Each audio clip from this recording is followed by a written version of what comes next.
Hello, Ryan. Hello, Rachel. How are you doing? Oh.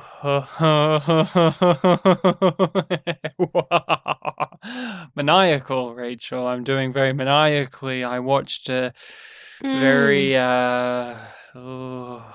effective episode of Babylon 5. Wow, it made Rachel laugh. That's how effective it was. Moody, atmospheric, brutal, at times touching, and definitely an episode of B5 where it makes me want to just start the next one. The real curse of doing our podcast is having to watch them one at a time, week to week. But the payoff is we get to tell everyone how yum everything is going in the world, including in each episode of Babylon 5 we talk about. But how are you today, Rachel? I'm doing pretty good. Thoroughly enjoyed this episode of B5 and looking forward to digging deeper into it with you. Well, let us grab out the shovels, Rachel, and start digging through all of the good stuff. So we are YumYumPodcast because of a line of dialogue that came up once in Star Trek Discovery, but once was enough. Hey, I don't think I've ever asked you this, but if they in Star Trek Discovery ever made a callback to her saying yum yum, or if she ever said it again, would you be happy? No, because that means that I would maybe still be watching Star Trek Discovery. So is that a no then? Wow, because I would be elated. I would be elated if I didn't watch the episode where it was and I just got the GIF. Well, she said yum yum, this character, Commander Nan, and it was so out of nowhere, so out of left field, it left us scratching our heads but naming a podcast after it. And when we go through science fiction television, we like to go over them with a fine-tooth comb, and we are rewatching and revisiting Babylon 5 right now. And if you have not seen Babylon 5 before, we recommend that you give it a watch. Find a copy of it wherever you can. There has been a HD remaster of it available for a little while, and it's just a very good science fiction show, so we are telling you, go watch it for yourself before we spoil what happens in The Summoning. Ooh, I gave away the title, Rachel, but I didn't give away who I think had YYE in this episode. Yum Energy. And who was it? Oh, there's only one person. There's only one man who did not speak any lines, because I'm Katarja, obviously. It's obviously Katarja every time. Yep. Morden wasn't here. Nope. So it's Katarja. But I want to give the YYE to that little freak that stood behind Katarja. Well, he wasn't a freak, he was just a sad boy. When Katarja threw the bloody handkerchief behind him, this guy went over his shoulder and he pathetically tried to grab it, and then he failed and he accepted it. Beautiful piece of background acting. That made me laugh so hard, and it was very much like the Yum Yum moment, where it didn't need to be there. Why is it there? But it added to my enjoyment greatly of the experience overall. Who is your YYE candidate? The person running for YYP, Yum Yum president. Just when I think I'm ready to talk to you, you do shit like that. What? And then I question everything. And then you stroke your wedding ring and say it was worth it in the end, though. Maybe. Depends on how this one goes. There was a background actor in the rally scene in the Zocalo that was just going for it. Oh, really? I didn't notice this background actor. Rachel did though. Like were they human? Drazi? I think they were humanoid. But it was very clear that they were like attentively paying attention to where the camera was. Oh, they knew they were on. They knew that they were on and they were going to work it. Together we will form the largest fleet in history, not just for a battle, but to change the shape of the galaxy. Not just for ourselves, but for our children and our children's children. Rachel, you have the DVD description for episode 3 of season 4, The Summoning, and I am dying to hear it again.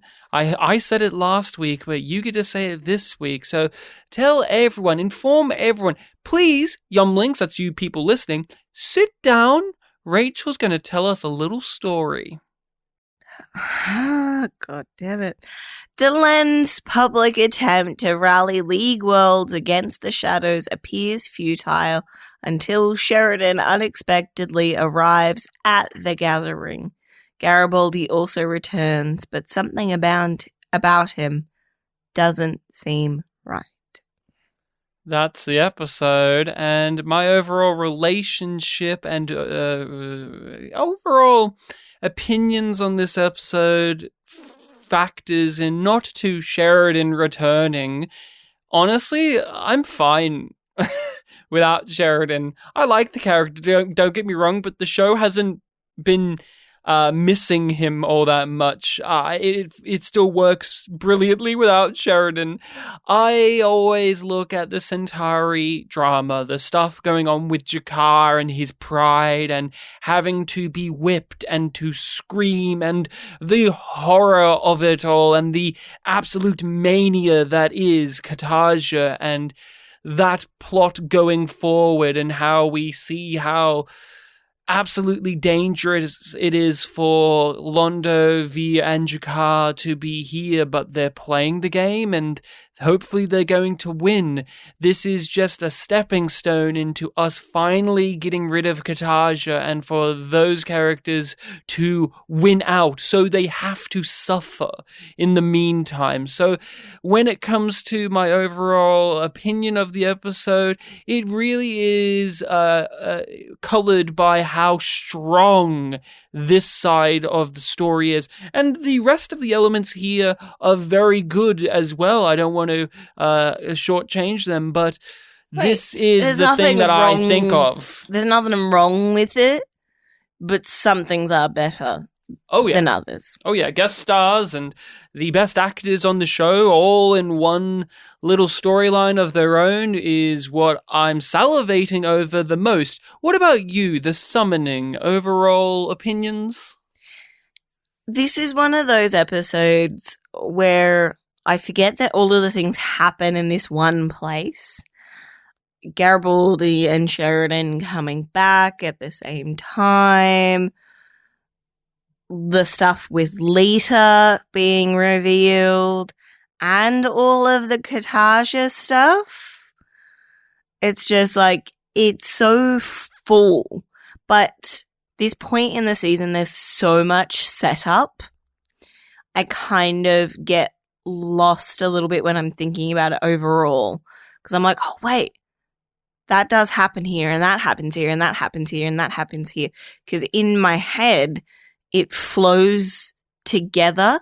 Like, these probably first 5 episodes I think of as one big chunk.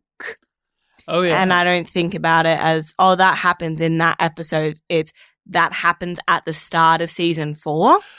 What I was going to comment upon is that serialization is in full swing in season 4. You hit the ground running, and there is a breakneck pace to it all, but it isn't just all setup, because we know when, say, a series does all of its setup stuff. A lot of modern shows fall into this trap, as well as shows from this time period that were playing around with this level of serialization, that they forget to have deeper meanings, themes, character beats, and just well-rounded scenes that exist within the single episode. Too many times we have seen in, say, Star Trek Discovery, where we talk about it a lot in, say, season 4 of Discovery, they're just watering the seeds. Oh, look at the writers going around to each one of the seeds and giving them a little bit of water instead of actually feeding us, the audience, anything. This is not one of those. No. There's so many individual moments that are just enthralling. And we You know what I said before? Forget it. Oh, yes. Let's kill him. Let's kill the Emperor. Oh, and that is one of the age-old stories that is just, oh, it's so juicy, so delicious. Dare I say, yum yum. Rachel's really happy with me this time. You guys can't see it, but she's smiling from ear to ear. Remember what I said before about there must be another way? I was wrong. Kill him. Kartaja is in full swing of being a monster. We start out with him in his throne room having a little party, a party that wasn't scheduled. Londo and Veer are very concerned and confused about this, but what do they stumble across, Rachel? What, of course, is Kartaja getting up to? Torturing Jakar. And they've given him a little hat. Yes, a torturous... Just a hat. Just a hat with spikes, and it's all leathery. It's fucking awesome. That's one thing, like, a visual that I distinctly remember is, like, I think I remember that moment where you see him in the hat the first time more than when we see him without his eye for the first time. It's a rather striking image. It's taking this character we know to have such strength, such individuality, such grace, gravitas, and putting them down, dehumanizing them, making them a clown and a jester, and to the amusement of others. And it is very harrowing, but what makes it even more true is Jakar himself. He isn't breaking. He isn't giving them what they want. He's refusing. He's just giving them that look that can burn into your heart. It is so piercing, those red eyes and Andreas Katsoulis' expression when they're teasing him with giving him water because Jakar hasn't drunk for 3 days. All he has to do is ask, and he will not. He will not make any sound for them. He will not play along. Yeah. Because he knows that even if he does ask for it, he's not going to get it because there's no fun in rewarding him. That's not what this is. It isn't a game that if he can figure out the rules, he can win. He knows that that's not the case. And a lot of other characters in this kind of situation would try and appease their torturers. And not only does Jakar do that because of who he is, what his people are like, and how he holds on to that identity very strongly, but because he knows what kind of man Kartaja is. He knows what the Centauri are like when they're like these people that are in the court. Oh, and this is the version of the Centauri that he grew up with. But the ones that killed his father. Not only that, but this is what he thinks of when he thinks of the Centauri people. Oh, this is what he talked about in season 1. It's pretty much everything he was against and afraid of and was trying to fight against in full form. And we see Veer in this moment absolutely beside himself. Dry-reaching. Oh, yes, dry-reaching or retching. And we have Londo, he's stunned too, but he has to do what Londo always does, which is put on a face. He's got his mask on like he always does. Peter Jurasik is absolutely fantastic, as usual, but his major He makes strength... it look effortless. The thing to take away from this rewatch, and we've said it numerous times, is Peter Jurasik is always looked at as being very good at the dialogue. Oh, he's very funny, and he can do monologues really well, and he can deliver those snappy JMS lines, but his real strength actually comes from when he's not talking, those reactions and those faces within faces, because we do see it. We do see how it's the character is deeply afraid or mournful or regretting his choices, but having to put on a face of confidence or being unaffected. And it's truly masterful stuff. While Via, that's not the character. The Via character, Stephen Furst also does a magnificent job of, he always has his emotions in his face. Yeah, he wears it on his sleeve. He is a very external character in that regard, where he will stand up and say what's right and wrong, but because of where they are, because of what Katarja is, he can't. They neither of them can. And Via, after this sequence, still thinks that maybe we shouldn't kill the Emperor. Maybe there's hope and we can work things out. I've never been involved in a conspiracy before where I've tried to kill someone. That's morally wrong. And I just want to take a moment to just pause on that for a moment, where in the first episode of season 4, we were totally down with Via, we've got to kill the Emperor, and we just cheer and go, yeah, I want to see that. But I want to commend the series for taking a little bit of a detour to actually let us buy the fact that Via would participate, because he needs more. He needs to see it. He needs to feel it, because Via is hopeful. Mm-hmm. He's hopeful for the future of his people. He's hopeful in people's abilities to change. And he's inherently a good person. So to take a character like Via, who is willing to save the Narn, even if it does cost him his livelihood and reputation, and somebody who also is still willing to work with Londo, a man he knows to be an absolute monster, who will use him for terrible ends because he believes that there's the good in him.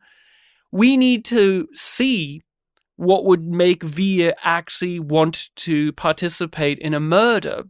And it's actively participate, because that's essential groundwork that we need to buy before he delivers the killer blow. We need the honesty of the character to be demonstrated, rather than the writers catering to what we want. We want, on a level, to see them kill Katarja because he's a monster. That does not necessarily equate to evil being destroyed. But that does not actually equate to, yes, this character would actually do that in the way that we want them to. You have to build up to that. You have to actually earn that. So we get this sequence in the garden, the Centauri garden, and Katarja comes out, hands red, covered in blood, stained completely. And he has a truly, absolutely chef's kiss, beautiful little monologue about all of the horrible things. Our friend, Will, has been watching Babylon 5, and he's now in season 5, but he still refers to this little moment from Katarja as one of the funniest, one of the most truly gorgeous scenes in the show, where Katarja is bitching about how the torturers are now called pain technicians. Yeah. We used to call them torturers, but ever since they basically got it unionized, formed a collective, I think, or something like that. Yeah. Since they banded together, now they're pain technicians. So we've got this fancy name. I agree. That is hilarious that we have this mad emperor, a guy who will speak to 7 heads on a table, and he's having this moment where he's bitching about the fact that the torturers have a union of sorts. And then he goes back to just calling them torturers. Oh, he does emphasize every now and then pain technicians, and then he does a little technicians. He's so dismissive of that. But I like the fact that he's the emperor, right? He's the emperor that could do literally anything he wants. He's going to burn Centaria Prime to the ground because he wants to be a god. And yet, for some reason, these torturers having a union is almost like a roadblock for him, where he's like, geez, I can't call them torturers. They're pain technicians. It's in their contract, I guess. But it's like, then he's the guy who's also like, I got the torture out of the way because he was doing a shit job. I did it myself, hence all the blood on my hands. Jakar, he still wouldn't scream. That man, you think he's a mute because of how much he did not react to me just going ham with it. Do you know that we assigned him one of our best pain technicians? Pain technicians, they used to be called torturers. Ever since they got organized, it's pain technicians. Why are you here? One of our very best torturers. I felt certain he would break him. 2 hours he worked, not a sound. I said, give me a cry, Rintinzi. Give me a shout, a whimper, a scream. You see the slow dawning realization and horror on Via's face, because he sees it at first and he's like, whoa. But then when Kataja starts to put it in the bowl and starts washing it, you just see Stephen first looking at those hands and the growing horror and disdain and hatred forming on his face as the rest of the scene plays out. It is, I was with him, because man. He could Via could try and excuse it because Kataja wasn't directly torturing Jakar in the throne room. No. He was there, he was instigating it, but he didn't get his hands dirty. For Via, and we'll see it in a later scene, there's a difference between the acknowledgement of what's happening to Jakar, or the Narns in general, and actually seeing it. Yeah. And that's the difference between him and Londo. Once he's confronted with it, he refuses to ignore it. And he actually wants to take action. That's the difference between him and Londo. Londo sees up front the horrors and he accepts it. He regrets it. He feels bad, but he looks at the bombing of Narn and just looks at it and says, this is what's happening. And he doesn't proceed to try and make things any better. In fact, he just digs himself further in. And yeah, Kataja, he needs to be killed. We get the moment where they pass over the bloody bowl. Oh, no. The bowl of blood water gets poured onto the plants because good for the flowers. It's good for the flowers. We keep saying it over and over again, but Kataja is a delightful character, truly wonderful, hilariously over the top, despicable. This is one of this whole episode, in fact, is what I think of Kataja for. I think about the hands covered in blood and pouring the water onto the plants and handing over the bowl of it to Veer and the shocked look on his face, and then Veer being the guy who is, we've got to kill him. We've got to kill this guy. He needs to be taken down. And why is Kataja in such a state in this episode? Because Jakar refuses to scream. I must get my scream. Because what's the fun in torturing somebody if they don't let you know it hurts?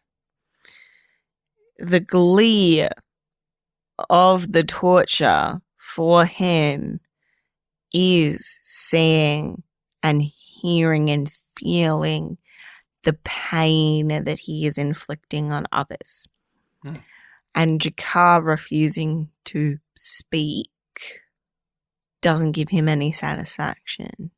So there needs to be a reason to keep him alive, and that is that he's entertaining, and if he's not making noise while being tortured, he is not entertaining Kataja or the court.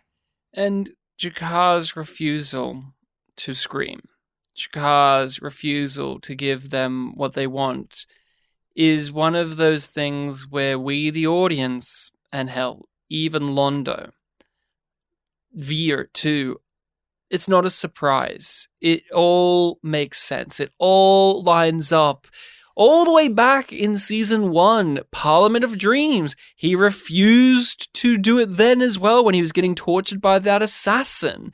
He refused to give that man, the one who hired the assassin, that delight of knowing that this poor Jakar would in fact break. And that is the thing. They want him to break in the most basic sense of torture. We will physically torture you until you scream. Yeah. In B5, a lot of the tortures that we see are about ideology or a mentality, rather than just, I whip you real loud and you're going to scream. Yeah. But since we are playing in the Centauri Royal Court, where we're going old school Roman Empire style, that is all that's needed. And Jakar is unable to give that because he just that is not within him. He is a Nan.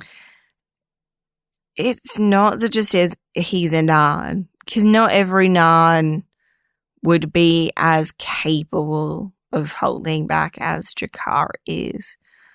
It is a testament to his strength, to his internal convictions, and how solid he is in those beliefs. Now, those things that were central to him are there and stronger than ever. And he refuses to bend, let alone break. Because the scream is just a bend. Wow. It's not like, Mm-hmm. In reality, it's like screaming when being tortured is not them breaking you. Well, it is for Jakar. It is for Jakar, like, because Jakar holds himself to a different standard. We have that beautiful scene between him, Jakar, and Londo, where Jakar is telling Londo, I can't. You don't know what you ask of me when you say this. And Londo is Mr. I'm being practical. Yes, I do understand. You need to do this because if you don't, you'll be dead. And what benefits will there be then, huh? Will you still be a Nan if you're alive? Londo is... Will you still be a Nan if you're dead? Yeah, if you're dead, right? Yeah. You see Londo as oftentimes he's Mr. I'm going to justify everything through a practical lens, yes, or short-term lens, and not think of the deeper nuances of any of this, because if I do, then I wouldn't do any of this. And here it is in full swing here between the two. That's why Jakar and Londo are such opposites at times as well, even though there's many moments where they almost line up together, or they have things in common, or they switch places. It really comes down to that central thing there. And I really think that these two guys, these two actors and characters, whenever you have a scene with them, why is it that they're the best scenes in the show, Rachel? Like, what is the gold there for you as a viewer? Is it the writing? Is it the acting? Is it the themes that are often at play with them? Why is it that these two, when they are together, often create the best scenes? I guess I'm going to sort of refuse to answer your question, because I think the truth is that all of those things form a tightly woven rope. And it's all of those things together, and the way that it's been worked in before and the way that it goes after that makes these scenes the best for me. because it wouldn't be as good if you took away the writing. It wouldn't be as good if you changed one of the actors, let alone both of them. It wouldn't be as good if you didn't get those really pivotal close-ups, especially in these scenes, like Londo mouthing Scream. Like, if you took that away, then it wouldn't be as good either. For me, you need all of it for it to be as strong as it is. But the thing that I delight in the most is the actors and their performance. That's the thing that I am just awestruck by every single time, because they elevate all of the other things, and without their skills, it would not be as nearly as good. And it's their performances that make me care about all of the other things.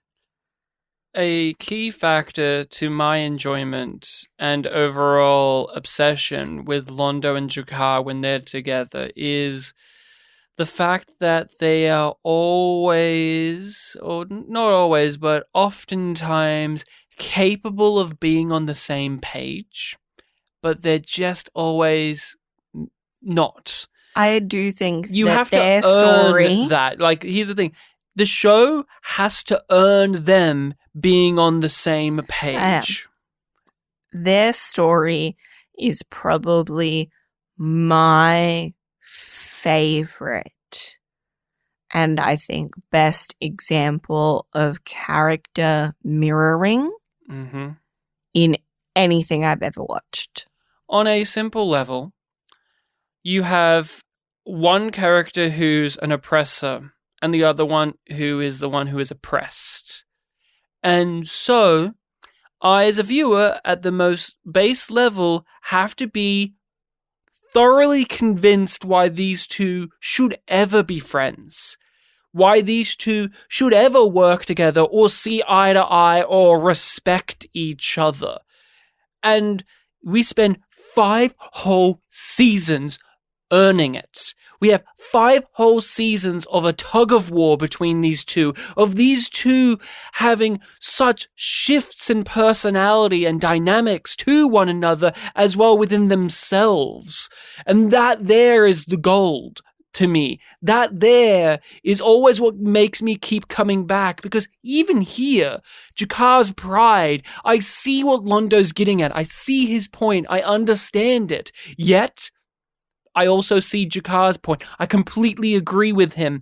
And so I, as the audience, am also conflicted. I am also wanting there to be a middle ground for them to find a way and for things to work out, knowing that actually, if we did that, there would be nothing, there wouldn't be as much to get from these two characters interacting together. It is what Babylon 5 is good at. It is making us patient viewers, because in the end we'll get those rewards in abundance, and they will be ones that are very, very satisfying. If I give him what he wants, if I beg for mercy, cry out, I would no longer be a Narn. And if you are dead, are you still a Narn then? No! You are food for Katarja's pets, and your people are still prisoners. They too are no longer Narns, only slaves, and then dead slaves. Is that what you want, Jakar?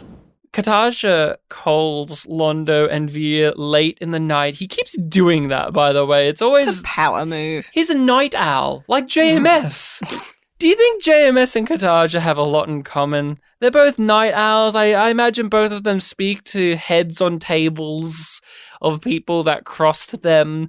But he calls Londo and Veer late into the night to meet with him, and both of them are confused. Both of them are unsure of what's going on right now.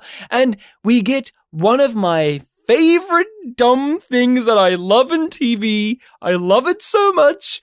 I adore when you have a secret door that spins around when you press a wall or you pull a book or you whistle it in this way. Like, I love secret passages and doors and crazy hoopla stuff like that. A lot of times when a TV show has one of those, it does make me kind of sigh and go, oh, that's so corny. Yet at the same time, I sit forward in my seat going, I want to go inside that doorway and see what's behind, what's being kept secret, and what are they led into, Rachel? What new fun little horrors does Katarja have to show us? His inner sanctum.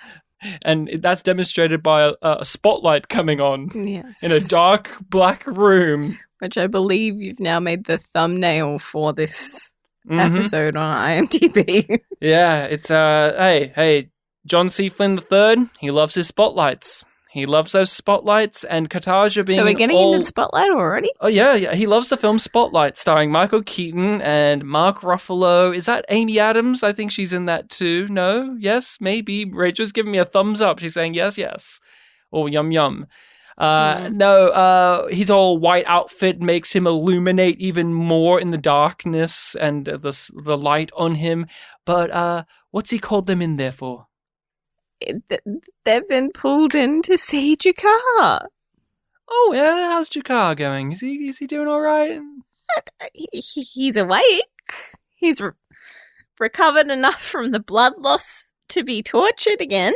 Oh, okay. And what's going to happen here? It's going to be an easy to watch scene, right? We can just all sit back and eat our dinner while watching this, yeah? I'm sure some people are capable of that. When did Babylon 5 air? Like, what time at night does this air?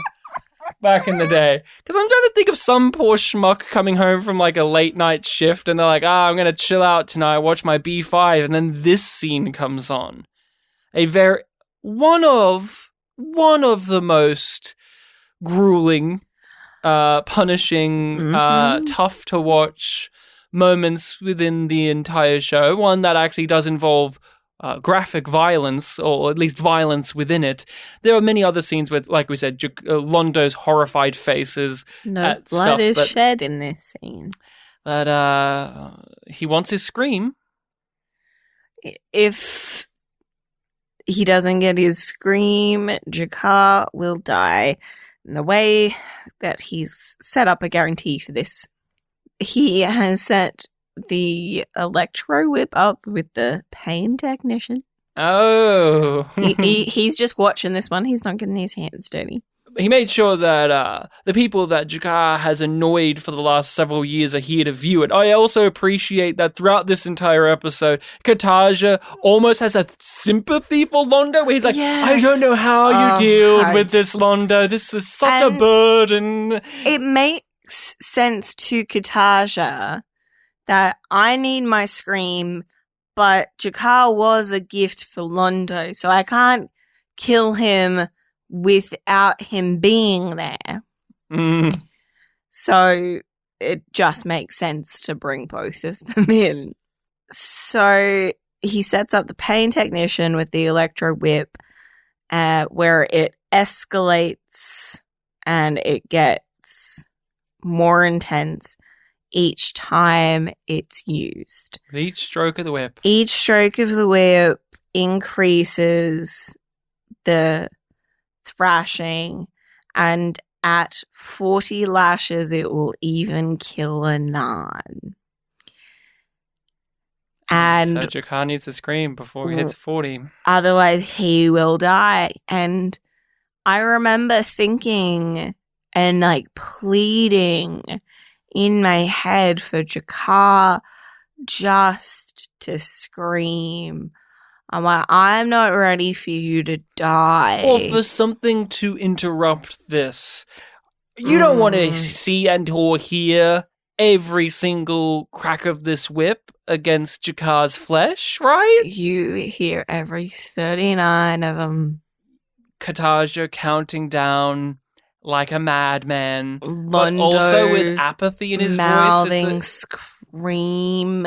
But, like, he can't emote fully on his face the fear that he is experiencing because he can't let Kartaja notice that he's talking to Jakar. Oh, and Kartaja's too busy looking at Jakar too. Oh, desperate. It's horrible. I will never forget how astonished I was that we got this scene and that we got all of the whips and we got it. Like it doesn't. I was waiting for the TV thing. A reprieve. I was waiting for the TV thing where we'll cut away, or something will interrupt this, or he will scream earlier on, and of course it does the other TV thing where he waits till the very last one to do it. But oh my god, there's this moment where, and it's like it's not as soon as he gets whipped with a 39.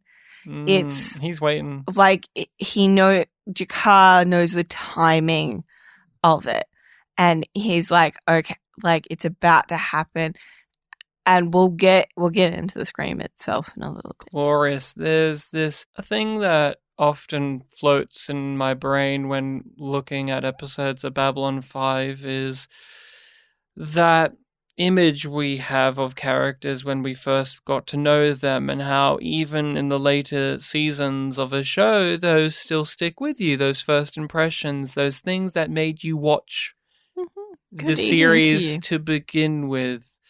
And Londo and Veer were the funny characters. They were the silly characters. They were goofy, and you didn't take them too seriously. Yeah, Londo had some dramatic edges to him, and he was capable of wanting to kill Jakar in the very first episode, but even then, you are always thinking about how fun he is. And Veer, this goofy guy, this mumbling, plays his little video game at a meeting, and now we're 4 seasons in, and we throw these two characters in a room to watch one of the other characters they know and we know get whipped nearly to death, and it makes Veer openly weep, almost throw up, have to cover his eyes and hide behind Londo. And Londo, here's one of the beautiful things about the performance again from Peter Jurczyk. There's that thing where you could easily see that this upsets him. This clearly is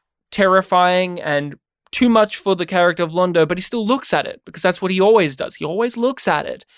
But even then, there's moments where Londo, the guy who has to look at the bombing of Narn, can't look at Jakar getting whipped. He turns his head at moments himself. There are moments where he closes his eyes because it is too unsettling even for him. And who looks the entire time? Kartaja.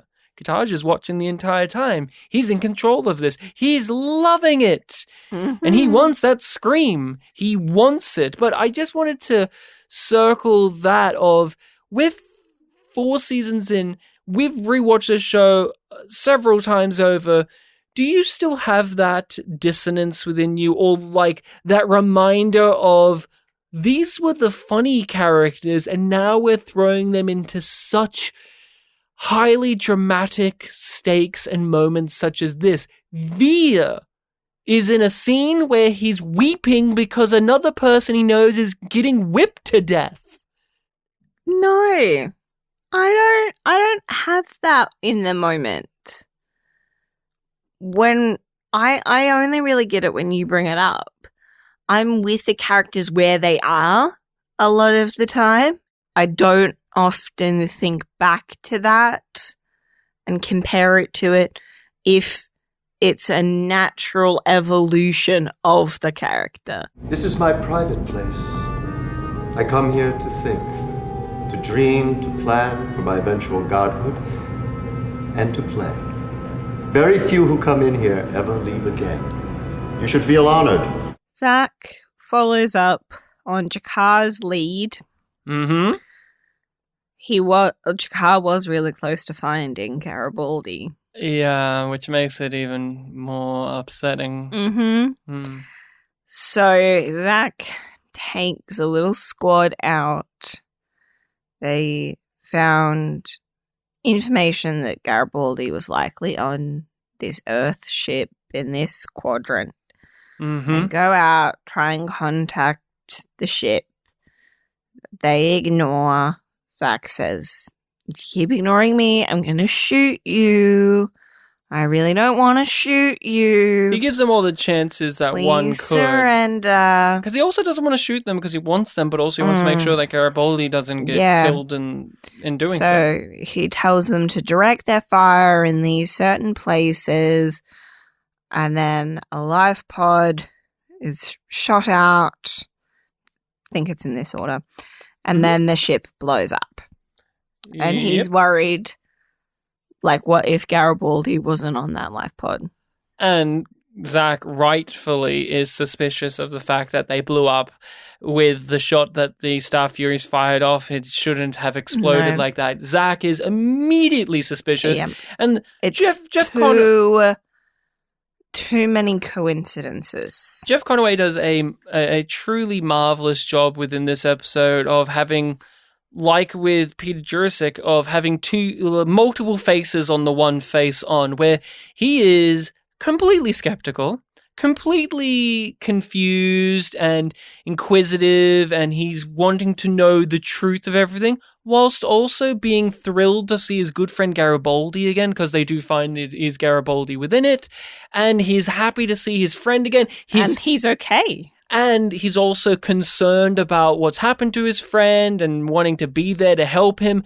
All of these are shown in that very expressive face, the tilting of the head, the crossing of the arms, those eyes. All of this is the dramatic heft of the Garibaldi stuff, completely lays at the feet of Jeff Conway's ability to show that just purely through expression, because realistically, the Garibaldi side of this episode isn't very much. We've had 3 episodes of him being gone and him now returning, and even a whole episode dedicated to whatever happened to Mr. Garibaldi where they didn't actually dedicate it to that. And now he's just handed to them on a silver platter. Like, here you go, here's Garibaldi for you. It's done in a way where it's obviously too convenient, and we, the audience, don't get that satisfaction of, yay, and Garibaldi's back. It's more, oh, Garibaldi's back. And I think, I can't remember if it's several times in this episode or kind of maybe at least twice so far this season. They're like, oh, whenever something good happens, something bad happens too. Ivanova has the line in this one where it's just like, got you and Sheridan back, and now this thing's happening. So we are really, really teased with the idea that there's going to be another side to this. It's not just going to be great that Garibaldi is back, and it's not going to be just great that Sheridan is back either. Garibaldi, when he does wake up back on Babylon 5, he doesn't remember anything, just like how he was claiming when he was captured. I don't remember, yet we, the audience, see he has those flashes, those traumatic PTSD and or hidden memory flashes of his time there, the times that we saw, and some new ones. And it's that thing of something is going on with him. He's a plant. He's been put here for a reason. We know that Psychor is involved. So when this is presented, you, the audience, are no longer thrilled to have Garibaldi back on the team. You're actually on edge that he's back on the team because he's going to screw things up. Is it by design of his own or by the Psychor or the Shadows? We'll have to see as it plays out. And as someone who's going back over this, Rachel, we know what's going on with Garibaldi. We know what they're doing with him. And so when you have a story where they rely on a big twist or a big reveal, and then you come back to it, sometimes they hold up and sometimes they don't, and sometimes they gain your attention even more and sometimes it's even less. How are you thus far with the Garibaldi stuff? Angry, like, I know exactly why this plot is here, and it makes me angry every single time. Because it rings so true. knowing that this is Garibaldi, but with just his levels adjusted a little bit.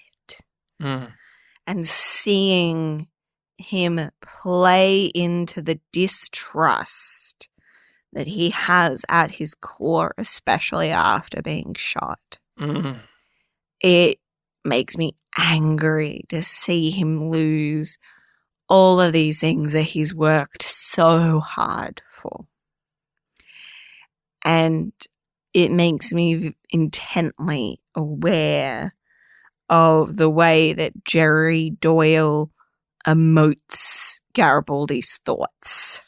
And how much he amplifies those Garibaldi-isms we know. We have that so strongly in the final scene of the episode where all Jerry Doyle as Garibaldi is doing is leaning up against a wall and looking at Lorien. And we already can tell that it's not just the usual Garibaldi is suspicious of something he doesn't understand.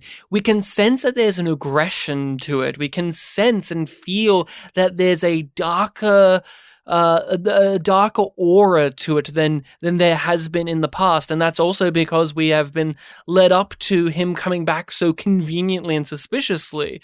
I have not been a fan of the Garibaldi stuff overall on my rewatches and the first time, but there have been some moments where it's really hit for me. And doing this podcast, having to talk about characters beat by beat, moment by moment, and break them down and see their essential bits and bobs has actually made me very excited to see this season 4 Garibaldi storyline, because it does play around with that. So actually, I'm the most excited I've ever been to revisit this storyline for him. Yeah. Oftentimes it is that thing of, oh, I know, he's just going to be a dick because he's programmed to do this stuff for best, blah, blah, blah, blah, blah.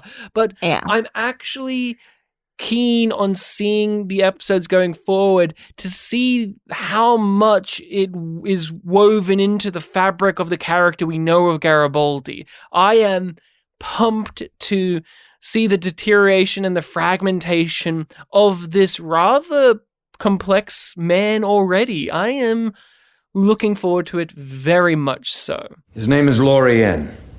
That's all you need to know for now. Yeah? Who decided that? He did. Well, isn't that convenient? Michael, what the hell is that? I told you I trust him. I know. Secrets on top of secrets, right? I'm getting too old for this stuff. What? That's funny to you? Lorien is older than he looks. She has hope. Even if it is hope of getting Sheridan back, but the hope of striking back against this ancient foe. Even if they all die, it is, as we saw in the previous episode of, if you're going to jump off a cliff, you may as well try and fly while you do it. And really, the League stuff exists, and this is where I do have a problem with it. And it's not even a huge critique. It's more of the critique you make when you are looking at a piece of media very, very strongly. This all exists so that we can have Sheridan return in a very badass way. This all exists so that the League can have this rallying cry speech where they're up on the walkway there, pounding their fists, and then they're completely silenced and left completely with their jaw on the floor because Sheridan has returned from Zahadum. He is standing right there. And I can feel the writer's hand a bit when it comes to that. Now, why I don't care, though, is because Sheridan is... I'm going to use a phrase I don't often get to use with Sheridan in an unironic sense. Fucking awesome. He's fucking awesome. We get that wonderful exchange, which I do believe is Bruce Boxleitner's favorite line of the show that he ever gets to utter, where the ambassador's apologizing because they thought he was dead, and he has the great retort of, Captain, we're sorry. We thought you were dead. I was. I'm better now. he takes over their rally with a rallying cry of his own. Let's fucking destroy them. We're going to get rid of them forever. We're not just going to stall it so there's another war in 1,000 years or 1,000,000 years. We have to end this today. We have to fight for our future. And I was still thinking about how that the wording is very specific, because we know rewatching it that their plan isn't to kill all of the shadows. That's not their plan. That's the Vorlons. As we learn. But Sheridan and Lorianne are like getting ready to kick them out of the galaxy. And not only just that, because we also get this underlined in the very end of the episode, which is we have to break the cycle and get out of being caught in the in-between, because even if you kill one side, you're still letting the other side exist and have their point of view dominate over the free will and personhoods of literally everyone else in the universe. Billions and trillions and so on. And when he does his rallying cry, this was the most Winston Churchill I felt that he's ever been in the show. Because he does evoke Winston Churchill he does. In this series. He does mention him, and this felt like a very Winston Churchill moment for me. I know that there's also, you could say, General Patton as well, but there's a very rah-rah, let's go get 'em, boys. But also, it's not just that. It is, we're thinking of the future. We're thinking of our heritage and our legacy and our children and the culture. And it gets you excited as a viewer. I think it's easy, and I've been like this with, say, Star Trek, and not just Star Trek Discovery, but Star Trek, when they have these kind of impassioned speeches, I kind of sigh a little and go, okay, you're being very American here. That's how I often describe it. But I'm not a liar either. I do succumb to the catharsis and blood pumping in my veins and just shaking my fist and going, yeah, let's go get them. I want to fight shit and just kick these guys' ass. I'm not immune to that myself. And Babylon 5 manages to hit those buttons for me quite a lot. And Sheridan is Bruce Boxlight is very good at giving these type of big speeches. Oh yeah. He always hits with these, huh? He just has that gruff voice, just that, he's got that voice that we like to make fun of because he's such a corny guy, that Sheridan, but he doesn't kiss Delenn. Doesn't kiss? Does that upset you? A little. It's more just like that moment of no. And that slight disappointment because they get so close. They rub faces. Yeah. And I'm supposed to believe, excuse me, JMS, sit down, mister. In this episode, in this singular episode, let alone the series thus far, you're trying to tell me that Sheridan is the one that's not a virgin, but Marcus is? Yep. I'm supposed to believe that? After he's just come back from the dead and he still isn't going to smooch Delenn? No, it's like it's too public, but it's like that. That's where you kiss. That's when you do it. She should kiss him if he doesn't kiss her. Yes. You're telling me that Marcus, handsome, suave, sexy Marcus with his big pike and his ability to kick and he's the virgin? At this point, Sheridan's a real big virgin. This guy, at least born again. Oh, so since I've said the words Marcus is a virgin, we have to talk about the Ivanova and Marcus side of the story where, the plot is they have to go find first ones, and then they don't. No. They find no first ones. They just go back to base because they found Vorlons instead doing shady shit in hyperspace, which is cool. The visuals of that and just the notion of just that not the first ones they were looking for. Just not the first ones they were looking for. The notion of what they're up to is very very entertaining. I like it as a sci-fi concept that they've folded a pocket within hyperspace to hide their big-ass fleet that they're going to bring in to destroy shit. But Marcus is paired up with Ivanova because Ivanova is trying to learn Minbari, but she doesn't speak the language very well. There's a lot of humor about that at the beginning. Yep. And so she needs somebody who can speak the language, so Marcus is there because Delenn says... God bless Mirfalan. You need to think in Minbari. God bless Mirfalan. She delivers this line almost so casually that I didn't notice, but I did notice. She says in a way very abruptly, because the script is very abrupt, that I need Linnea. Like you have to take someone else. Linnea has to stay in my plot this episode. Yep. So you can't. That's why Marcus is in the story. Okay. Here's the thing. What did she need Linnea for? Just to inform her that the rally was going to happen? Yeah. What, Marcus couldn't do that? He's a ranger. That's his job. Mm-hmm. I just wanted to nitpick there. That was just a thing.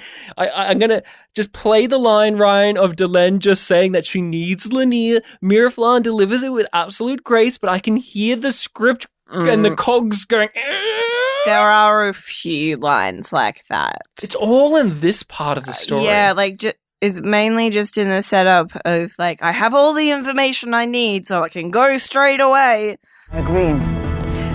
You'll need a translator. The crews only speak Minbari. Lanier must stay with me, but... That's not necessary. I've been teaching myself Minbari. I figured, what the heck? Gave me something to do. You're a big Marcus and Ivanova relationship shipper person. And so am I. I rather enjoy it, but I have to... ask you this, and we've just touched upon it, and I think it is relevant within this episode, but also the previous ones. Is the writing for their romance that good? Not really. Because it doesn't do enough, I guess. Like, I just find both of those actors charismatic. And the characters themselves individually, and they pair up nicely. Yes. But like, it's not like they have amazing chemistry, because it is a one-sided thing. It's an unrequited love. I think what holds me back is JMS himself is holding me back physically. He's grabbed me on the shoulder and says, "No, Ryan, you can't fall in love with their love." No, what holds me back is on this watching of it, it is the most overt he is as a writer, where it really is clear to me JMS is sitting down, and every scene they have, it's almost like he's poking me, going, huh? Do you see the love there? Do you see it? But Ivanova doesn't see it. Huh? Do you get it? Do you get it? Huh? And again, I like their romance, but on this particular rewatch, I'm not connecting with it as strongly outside of what you just said. The actors are really good. Yeah. Jason Carter is so Sweetheart. good in this episode at delivering lines that would fail in anybody else's hands, and lines that are quite often used to mock and ridicule the character and the cringiness of the writing that JMS can bring to this series. Yes. But I think Jason Carter delivers all of this with utmost sincerity and authority as well. He owns these words, and so I just wanted to give that moment to you of talking about the romance stuff, because you like Marcus and Ivanova's romance. Yeah. So I just wanted to hear a bit more from you about, like, why that is and how that is or isn't coming to fruition on this particular viewing. I think I'm realizing again, but it maybe, like, I don't know if I knew this all along and just ignored it, or if I'm only fully realizing it now. But I do a lot of work for the show with Ivanova and Marcus. It's not what's there, it's what I can fill in and imagine. I appreciate that the series is giving us a one-sided love, that not all of the romances are a duplicate of one another. This isn't the Sheridan and Happily Delenn. Ever Afters. Because many times in these ensemble shows, we see romance stories just duplicated over and over again, except for they're just different characters in it now. Deep Space Nine is fucking atrocious with that. Look, I don't have a boner against Deep Space Nine like a lot of people do when they talk about B5. I love Deep Space Nine. I think it's awesome.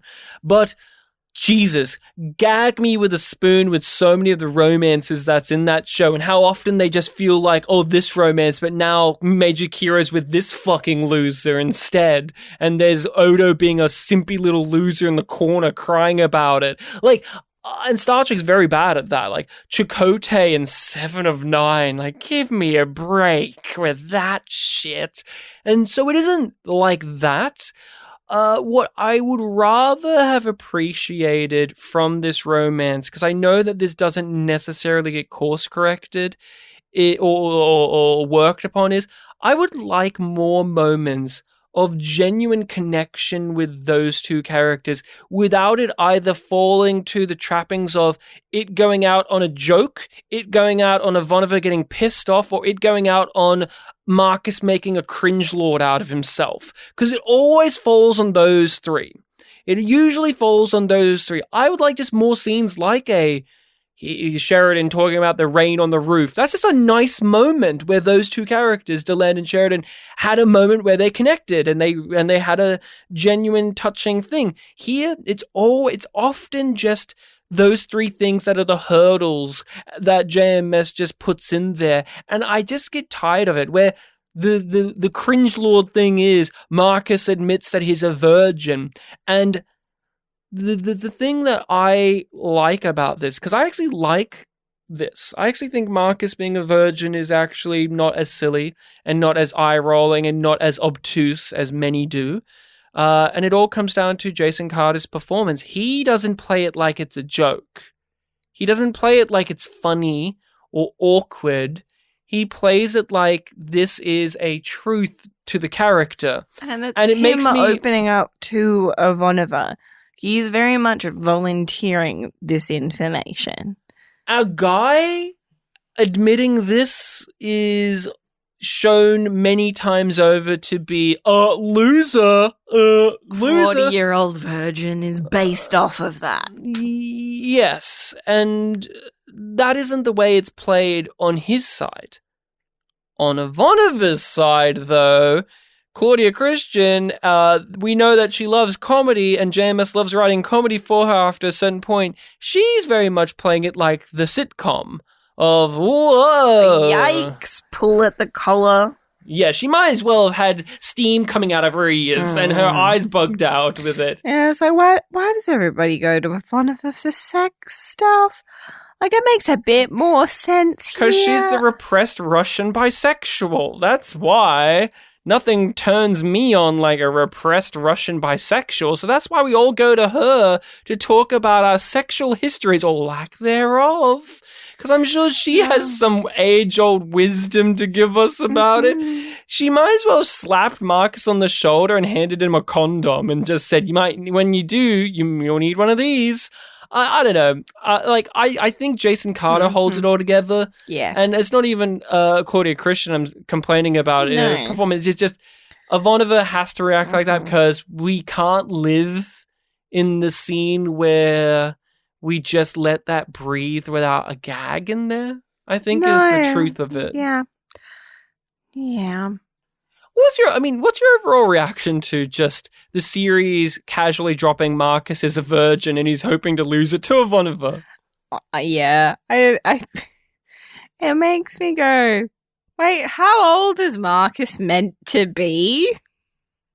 Yeah, I'm very bad at guessing characters' ages in these shows. I'm like, wait, is he meant to be that old? Is he her age? And I'm like... Because then what? They'll be like in their early 30s? I thought she was meant to be in her late 20s. Babylon 5 season 1, she's 28. Yeah. So this is season 4, so early 30s. Like 31? Mm-hmm. Yeah. And it's just like, well, his brother died a number of years ago, and then he's been in training as a ranger. So I guess, like... He was taught by Sinclair. You telling me that Sinclair didn't take him out at night to get some puss? To get some alien puss? He showed him the list, that list of what is the appropriate aliens to fuck. And do you think Marcus just came up with British schoolboy excuses for why he couldn't engage in any of the puss? He does. He is avoidant. Marcus is avoidant. He's avoided that ceremony that he's meant to have done. Maybe he avoid the wingman lessons you know what? as well. I can see. Here's how the scene would play out. Sinclair would be all, here's the list of aliens you can fuck. And Marcus would be, and then he'll have some soliloquy about how all of his friends are dead and how he feels like he wishes he could be dead. And then that would activate Sinclair's wish to also be dead. And then they would have a heartfelt hour-long conversation about the meaning of life, the breakdown of the universe, religion, and then eventually how to be a good leader. And that's how Marcus always got out of Sinclair's pussy night. You mean you haven't? Yes. You're Exactly. with anyone? Never met the right person before. I thought the first ones were rare. Nothing like a good changing of mood from virgin talk to Lita Alexander and how she is a victim of abuse. And it is...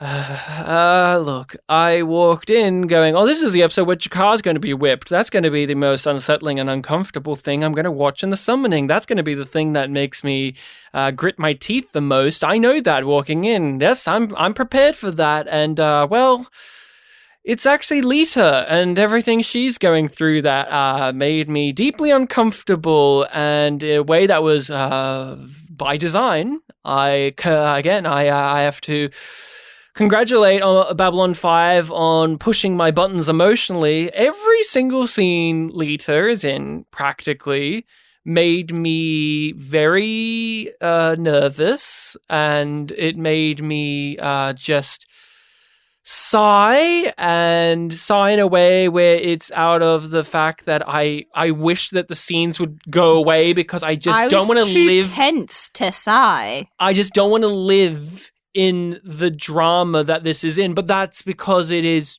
doing its job supremely well. So let's just talk about Lita Alexander and what is going on with her and evil Lots of people are trying Posh. to get a hold of her. And lots of people are trying to get a hold of her, and they have to go to her. Well, we even get a sequence of events where, well, where do we want to start? Do we want to let's start with Delenn, right? Because that's kind of the kicking off point where Delenn wants to talk to Lita. That's one of the early stages of this. Yeah. Because I think Ivanova also already wants to talk to her, but Lita is going to be helpful because, hey, Delenn is here to ask you with the Vorlons. to tell the Vorlons to answer my messages. We want to form an offensive, and they're not talking to me. And Lita doesn't want to open the door, which is already a sign of things to come. And we get to see Lita's quarters for the first time. Also don't know how capable she is. In that moment, she's capable. It's more out of like, I don't want you to see the life that I live because it's embarrassing, and it is a tale often we see with victims of abuse. I didn't mean I don't want you to. I didn't mean see physically capable, though that emotionally, is a thing. Later physically capable, but emotionally. And Delenn eventually gets to go inside, and Lita's quarters are empty, completely empty, except for a mattress on the floor. No bed frame even, just a mattress. I didn't even note a pillow. Just a mattress there. It does have a sheet. She's allowed a sheet. No blanket, but a sheet is there. Thoughts on this overall? She says, "What he made me get rid of all my furniture and the All my rest- stuff. All of my stuff. Because it distracts from the work. And, but I don't know, it's deeply uncomfortable, but the specific use of the word "the work" it is very vague. Because they are very vague. They are very vague, but also The work involves him going inside of her and using her as a vessel, as a husk. the work as a term does have a culty history. Do you know about this? Well, I actually was looking at it from the other end of it, of the work, in terms of, we also hear a lot of stories of this, especially in, say, Hollywood industry, of a lot of women working in certain fields and how they had to endure and suffer and take so much horrendous shit because of the atmosphere that is inherent there, the systematic oppression there, and because of the work.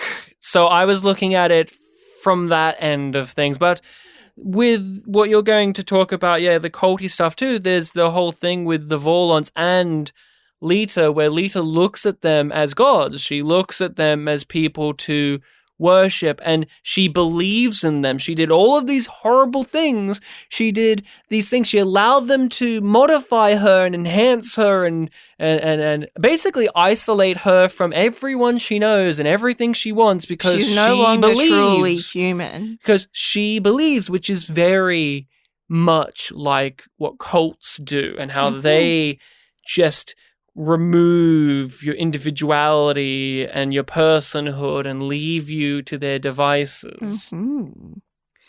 Now, do you know, I'm sure that many cults have used the phrase "the work" because, like we pointed out, it's vague, can be adapted, it's whatever, like, central tenet.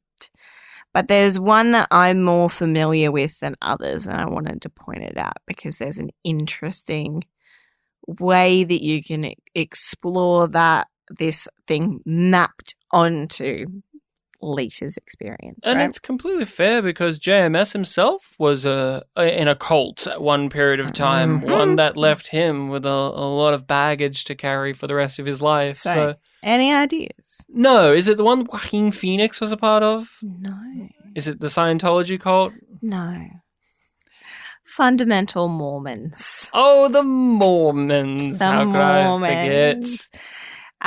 So the fundamentalist Mormons are the ones that split off when the church was like, you know what? The state's made polygamy illegal. We want it, though. We want it, but we're going to stop. And then this group was like, no, it's a thing that we need to do. You can't get into heaven without having multiple wives. And they very much had a rhetoric around the work and doing the work and contributing to the work. And that was the way that lots of things were framed and justified. And in Mormonism, you do have these earthly beings that are the representative of God. You have the prophets, and you have the council, and you have all of these measures, and you are expected to follow. And there's an order to everything, and control must be maintained.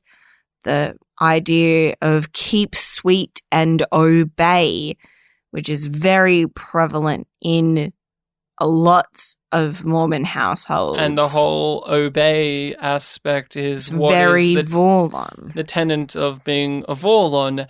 We have that sequence where she wants to stand up against this new Kosh. She's reached the breaking point. She knows that there's something up. She needs to help out her other, I was going to call them friends, but colleagues, because that's the saddest truth is, we said this in the first episode, Lita has no friends. None of them are her friends. They're people that she knows. They're people that she works alongside of, but none of them are truly her friends. In fact, in this moment here, Delenn is the closest that she has to a friend because she's the one that makes physical connection. There's that scene where we were in Lita's quarters and she has no possessions, and Delenn is holding her hand while talking to her. It was a moment of reaching out and connecting that I found very effective in just the blocking. There was nothing emphasized in dialogue. It was through what was given to us on the screen there. This episode has a lot of visual language being used there, whether it is actors' expressions, lighting, blocking, overall presentation, to really give us a lot to chew on. Seeing Lita's quarters bare and empty like that, and just the look of embarrassment on Lita's face gave us so much more than all of the dialogue needed to. And when she does stand up to the evil Kosh, she tells us all of the stuff that we've already kind of gathered, but now it's concrete, that she's been modified and they've enhanced her telepathic abilities, and that she's been holding this Kosh inside of her even though she doesn't want to. There's even the truly unsettling line of dialogue she has when he removes himself from her, that she is in pain and that he pulls himself out too quick and it hurts her. That line of dialogue is deliberate. It's clear what it's doing and what it's evoking. And I just want to ask you this. What do you think about that? This is a direction that JMS has decided to go with Lita Alexander, and that he's clearly tying it into this type of abuse with the character while still keeping it into that sci-fi allegory. What do you think about that? I think it's done very well. And I appreciate it being here because it is done tactfully and respectfully, and in a way where you can explore a number of different things within Lita's experience. Like, you can go, it's like abuse in Hollywood. It's like abuse in the Mormon church. It's like abuse in other cults. A relationship, a boss and subordinate, and what because it gets to the fundamental parts of abuse. With you, it's as if I'm being used and then thrown away when I am not needed anymore. Damn it, I have earned some respect! And I have earned some answers. Respect? From whom? Lita still has strength as a character. She still has determination, but she's been drained of that. Those have been stripped and stripped and stripped away from her, but she still has it there. And she stands up against Kosh and she demands respect. She's earned it. And we have the response from the new Kosh, which is respect. From whom? And that line is delivered from the voice actor very well, but how cutting it is as a line is earned because of what we know about the Vorlons. That's their attitude about everything. Respect. From whom? There's no such thing as respect for you. You have to respect us, but you don't earn our respect. That's irrelevant. That is something that only we are granted. You have to respect us, but we don't have to give that in return because we're your parents. We're God. We're the best. And we end the episode where all the characters are together. Hey, it's great to have all of our friends together, isn't it? Except for Garibaldi's being overly suspicious. There's a new alien guy, Lorian, that nobody really understands. And Lita is as white as a ghost because, what do we learn, Rachel? What are the Vorlons up to? Our good friends, the Vorlons, with their big fleet, with the huge ships, surely they're here to help save the day and be good and noble and no. It turns out it was just that one Kosh who was a good Vorlon and, misled our view of the species. I mean, even he was bad. Yeah. Even he was a naughty boy. He hid himself inside of Sheridan so that he could keep living a bit and go to the first one. Just a little part of him. Just a little part. Like most of him died, but just a little. So that he could meet the daddy that is Lorian. Even then, still motivated by their own interest. Still motivated by his own interest, but helped our characters out more than this Kosh is. Mm-hmm. They want to eradicate the shadows and any trace of them and anything that has been touched by them. Mm-hmm. And as Franklin points out, and what about the healthy tissue? It just gets chopped off too, huh? Mm-hmm. It's like they're cutting out the cancer, but they're cutting out all the healthy tissue along with it, yeah. Yeah, it's like, you got the old-fashioned way of, you have cancer in your leg, we're going to amputate the leg. The whole thing is gone. It's efficient. The Vorlons are destroying whole planets. They've killed a whole planet and have 4 million. 4 million. Franklin, everyone's truly shocked and disgusted by this. Appalled. What I want to appreciate about this too is, it isn't just, Kosh was the only good one. It was the Vorlons' status quo that they had in place was shattered because of what Sheridan did. Sheridan went off script. He opened the door that they did not want opened, and now it has led them to play this way. This has made them go this direction, but this was always capable within them. It's just they like order, they like control, and they had order and control over this war, and then it was taken away from them. And so now they're going to go out to every single opponent and just kill them. Because if they're not around, then order can be maintained and they can be the winners. And it's fucked. And were you truly surprised when Vorlons turned out to be bad guys? When Vorlons went against our heroes? Yeah, I was shocked. And then I was just like, well, actually, what did they do that was good? We're on their side because Delen's on their side. And because they're better than the alternative. But that doesn't make them good. It's that, I guess... Who put them in charge? Subversion of your expectation of, especially in sci-fi, the friend of my friend is my friend.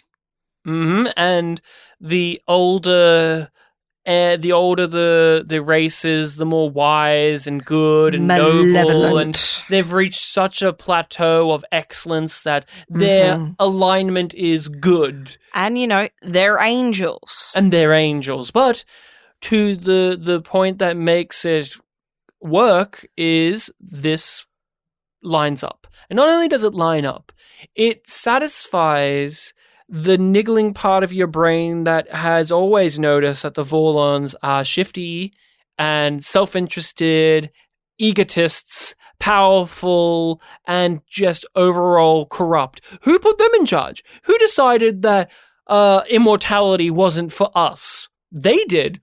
when they killed Deathwalker, or who is it when Sheridan yelled at Kosh? He was doing what we wanted to do to the Vorlons and Kosh the entire time, but now Kosh isn't around to yell at and actually listen. The Vorlons are just going to keep doing it without any rivalry, and now it is up to Babylon 5 to fight against the Shadows and the Vorlons.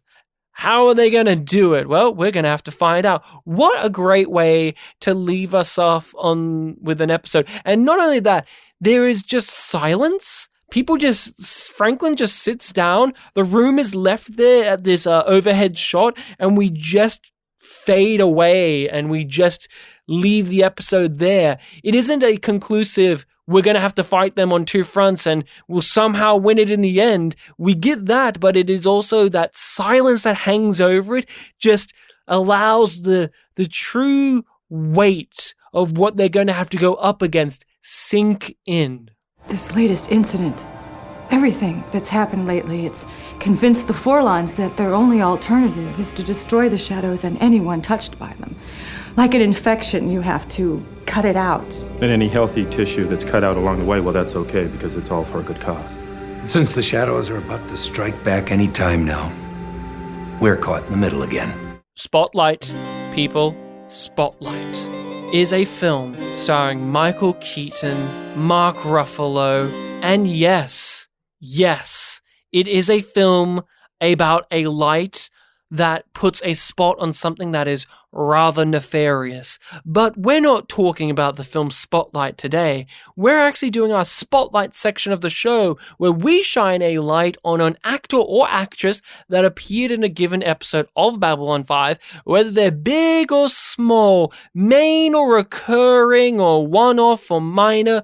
Heck, sometimes we even talk about people who were uncredited, but they're in the episode anyway. We go over what they do here and anything we know them for, any interesting pieces of trivia, and it was actually quite a tough one in this because we had no real new guest stars, and we were having a look around. There was a few guest stars. There was the guy who poured the water out in front of Jakar, who was actually in an episode of B5 before. He was the other friend to Zathras in War Without End Part 1. He was Spragg.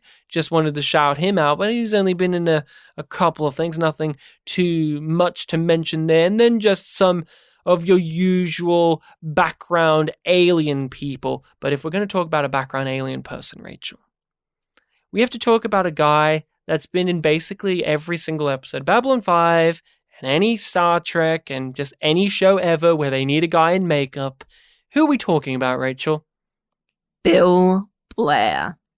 Bill Blair, who's uncredited often in roles, but and for this one, and for this, he is usually just some random alien guy. Yep. He's just alien uncredited on IMDb. For this episode, That's Bill Blair. Bill Blair, you look up this actor's career, and he is in pretty much anything that requires makeup, and oftentimes uncredited. I don't know if in B5 he ever gets to play a role that is credited and or one where we can point to it and go, that's Bill Blair. He played this Drazi in this episode, or that Bill Blair, there he is playing this ambassador to this alien race.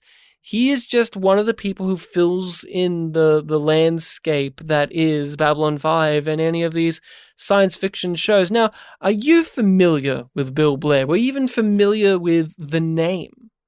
I knew the name because you've brought him up when we've talked about Doug Jones.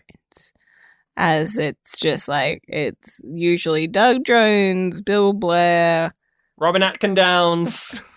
And then it's just like, it might be somebody else, but it's usually one of those three. Do you want to guess how many credits are currently listed on his IMDb as an actor? 486. 98. Well, only 98? I feel like he's in like a million things. Oh, wait, officially credited, though. There's only 98 things listed on his IMDb, and I think that is because there are so many things. Wow. Well, that's still a that good he's amount. uncredited for. So tell us a bit about Bill Blair. You did a lot of looking into him for this discussion, and so let's just hear from you what we have to know about Bill Blair.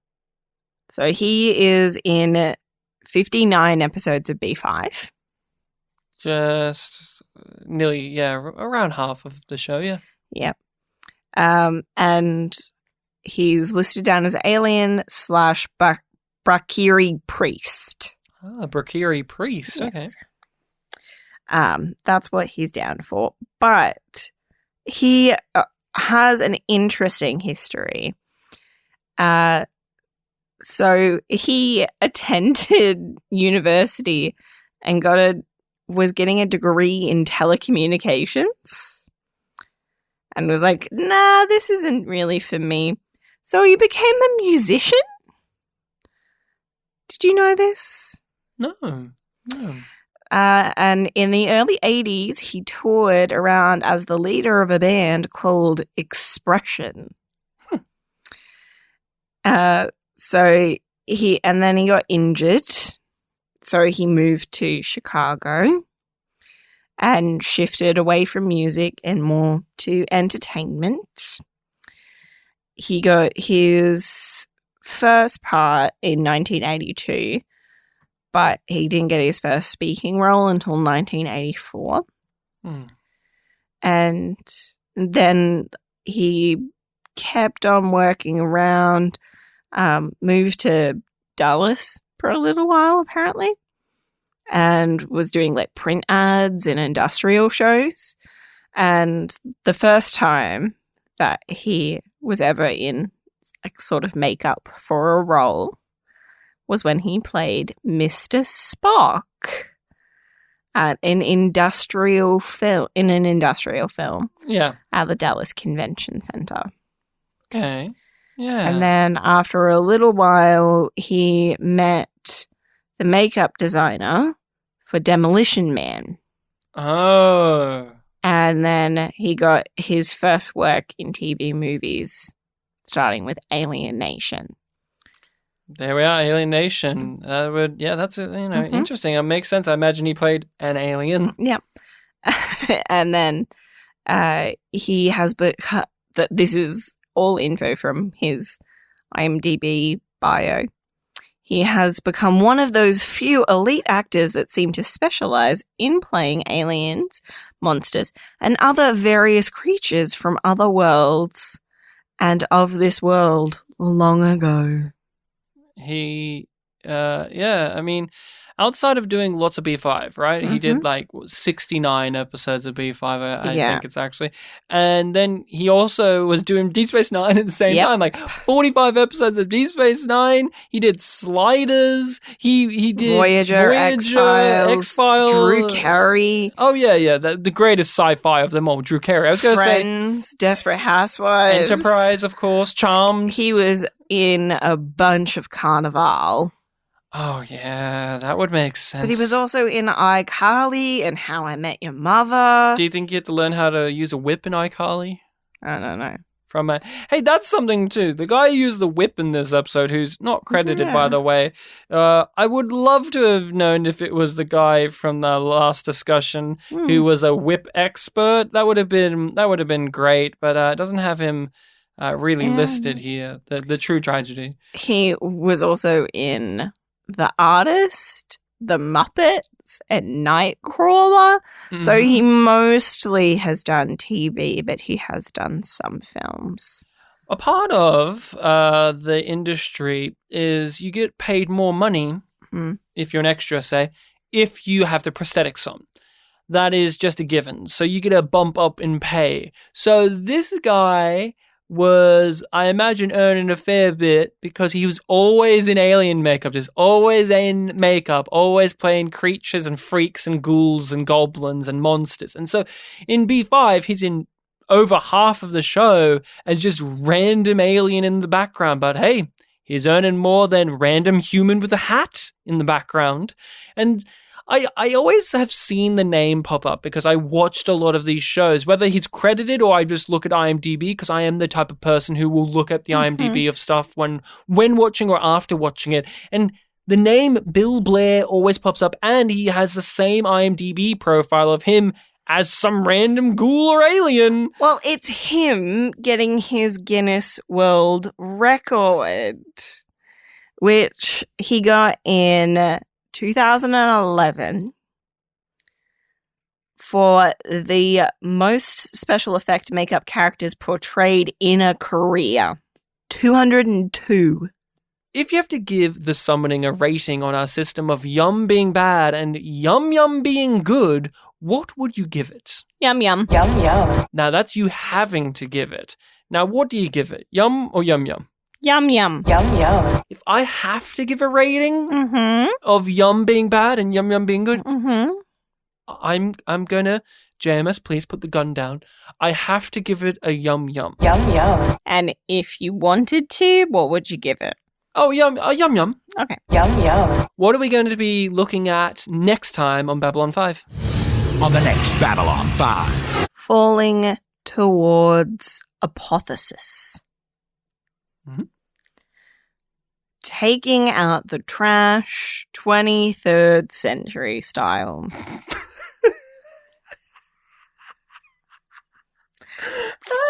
It's a colon, right? That's not the end of the sentence. You know what? The episode's never going to be as good as that line. Go on. Do you want me to start from the No, keep going. Taking out the trash, 23rd century style. While Sheridan seeks to rid B5 of the Vorlon ambassador, Malari begins his wily scheme to thwart Kataja. Delenn learns that Sheridan's days are numbered. Okay. I know who wrote this. It's the same motherfucker who wrote the Born to the Purple episode description. Because they described Londo as wily in that one too. I know you, DVD writer. I know your habits. I know. We say that JMS writes all of them. I know that he. Okay, when he had the show Bible, the first word he wrote under Londo was wily. That was the first thing he wrote. So make sure, people, to give that episode a watch in the meantime. Make sure to look it over with your own eyeballs and or ear holes. And we will be talking about it. What was it called? Falling towards apotheosis? Apotheosis? I thought it was apotheosis. Well, I will have to tell you. Okay. You can tell us, Yumlings, on our social medias under YumYumPod or YumYumPodcast. You can email us if you want to talk to us more directly over at yumyumpod@gmail.com. If you have not left us a rating and review on whatever podcast hosting site allows you to do so, this is your chance. This is your moment. Change it up, live it up, be wild, and give us a 5-star rating and review. And if you do so, we'll probably read it on the pod. We're not afraid. Are you afraid? Show us how unafraid you are. And Rachel's giving me so many discerning looks. By leaving a rating and review, you can support the podcast if you have the means to do so over on our Patreon. We are making so much content over there. New year, new content. We are rating and reviewing things over there, like we give yums to things over there. Oh, are you asking, Ryan and Rachel, when you talk about things, when you give your thoughts on, say, Sherlock or Doctor Who, or this thing or that thing, do you give them a yum or yum yum? Yes, we do. When we talk about aliens, when we talk about Star Trek, when we talk about X-Men, we give yums and yum yums. But you have to ask me when you just... I'm not asking, I'm telling you, but with my Australian inflection. I am so happy with the stuff we're doing over there. You guys should come over, be a part of our group Discord, and chat with all of your fellow Yumlings. YumYumPod at Patreon. Go over there. It's all in the description of the episode, so it's all there for you to get. No excuses, people. No excuses for JMS not to have had the final line be Jakar sobbing in his cell after being whipped and then saying, Good eating to you. He should have screamed that when he screamed. When he got whipped on that 39th time, he should have screamed, good eating to you, Rachel.